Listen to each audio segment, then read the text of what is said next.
This is the story of how a young woman named Maya Ortiz stepped into the life of a child who had forgotten how to smile.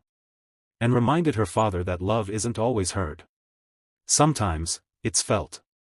Now sit back, and let me take you to the city of Santa Rosa, New Mexico, where this story begins. On the far edge of Santa Rosa, there stood a massive sandstone estate owned by one of the wealthiest men in the state, Mr. Adrian Donovan, a man known everywhere for his business empire. But almost nowhere for his personal life. Inside the estate, silence lived like a permanent resident. It wasn't the comfortable kind of silence that fills a library. It was the heavy, aching silence that sits on your chest, the kind that comes from sadness, loss, and years of trying without succeeding. 8-year-old Laya Donovan sat every morning in the same spot, at the tall arched window overlooking the garden. Her soft golden-brown curls glowed in the sunlight. Her tiny fingers traced invisible shapes on the glass. A book lay open on her lap, but she never turned the pages. Laya was completely deaf. She had been since birth. And although she could communicate with sign language, she barely used it. She rarely smiled. She barely looked at anyone except the world outside the window. It broke her father's heart, but he never showed it. He buried himself in work, board meetings, late-night calls, anything that kept him from facing the reality that he didn't know how to reach his daughter. Therapists. Specialists. Speech trainers. Child psychologists. Expensive devices. Private tutors flown in from across the country. Nothing worked. Laya simply withdrew more and more into her quiet world. Mr. Donovan began to believe that maybe silence had won. Then came the day Maya arrived. When Mr. Donovan's assistant posted the job listing for a new nanny, dozens of applications poured in, women with long resumes, impressive degrees, notable experience. But one application stood out for the opposite reason. It was simple. Short. Almost plain. Hi, my name is Maya Ortiz. I don't have any special certifications. But I know how to listen, even when words fail. No degrees. No fancy courses. Just that one sentence. For reasons he didn't fully understand, Mr. Donovan asked to see her. When Maya stepped into the grand living room of the Donovan estate, she looked ordinary. Soft brown skin, dark hair pulled back into a loose braid, simple clothes, and warm, steady eyes that seemed genuinely present. But there was something different about the way she moved, calm, confident, unhurried. Her footsteps barely echoed on the marble floor. "Thank you for coming," Mr. Donovan said stiffly. "I'm grateful to be here," Maya replied with a gentle smile. She looked around the enormous room, but her attention quickly shifted to the little girl by the window, the one with the golden curls, staring into a world far away. "That's Laya," Mr. Donovan whispered, as though afraid to disturb the silence.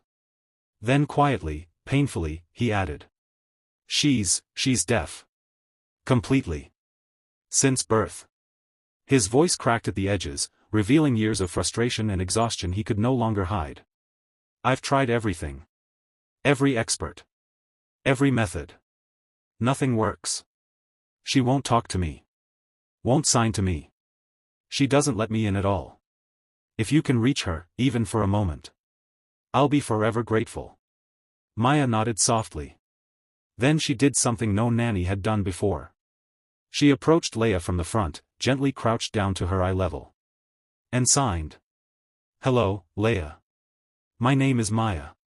Laya's eyes widened. A sudden flicker of shock, then curiosity. Someone was speaking to her, in her language. Slowly, almost uncertainly, Laya lowered her book and signed back. You know how to talk like me?" Maya smiled. "Yes. And I know how to tell stories, too."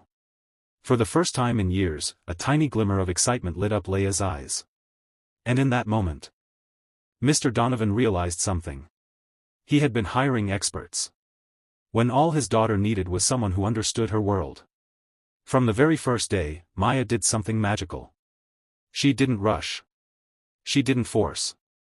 She didn't demand. She simply showed up. Every morning, every afternoon, every quiet moment. Laya tested her at first, ignoring her, turning away, refusing to respond. But Maya never got frustrated. She signed little stories, drew silly pictures, played hand shadow games on the wall. Until one afternoon, Laya giggled, a soft, silent giggle, and everything changed. Within a few weeks, the giant Donovan estate no longer felt like a frozen museum. There were giggles behind doors. Little footsteps running down hallways. Colorful drawings taped to marble walls. Flower crowns left on tabletops. And Maya's soft laugh echoing somewhere nearby. She taught Laya sign language games like hand charades, fingerspelling races, and silent storytelling. She even created a little story dance, using her hands and body to act out fairy tales. For the first time in years, Laya's joy, silent but shining, filled every corner of the house. But Maya's influence didn't stop with Laya.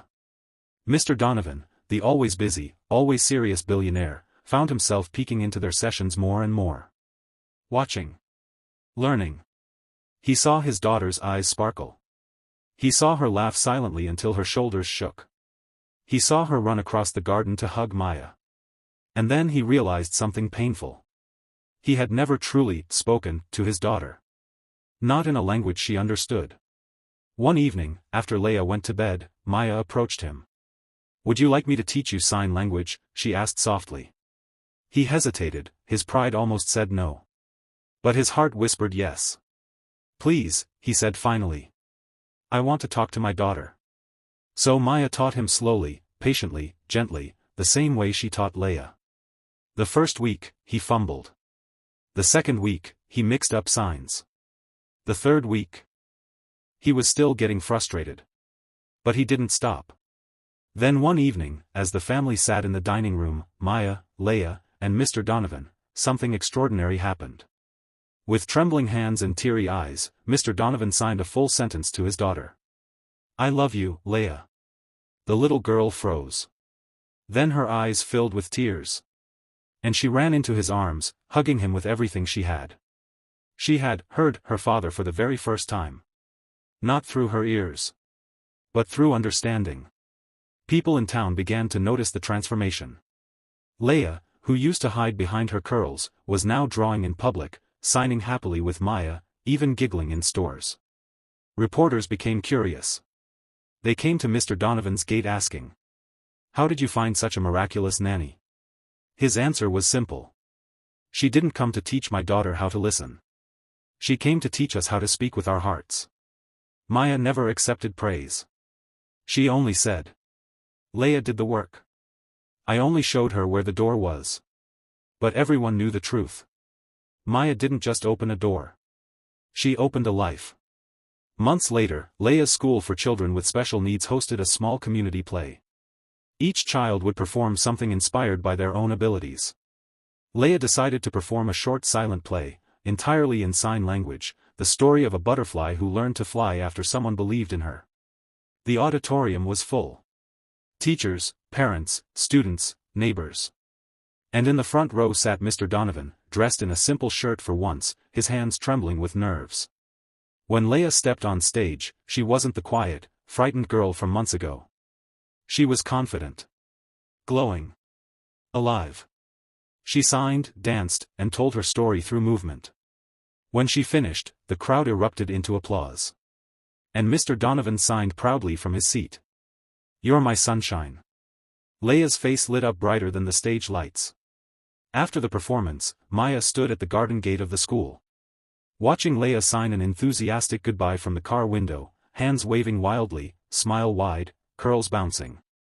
The wind carried soft laughter across the garden. Silent. But beautiful. Mr. Donovan stepped beside Maya.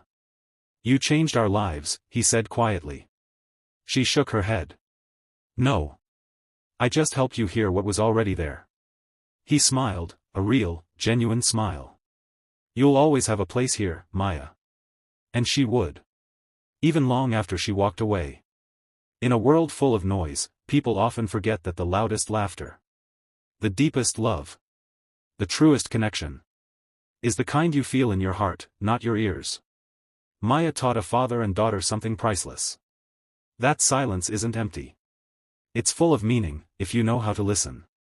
And sometimes, the most powerful voices are the ones spoken without words.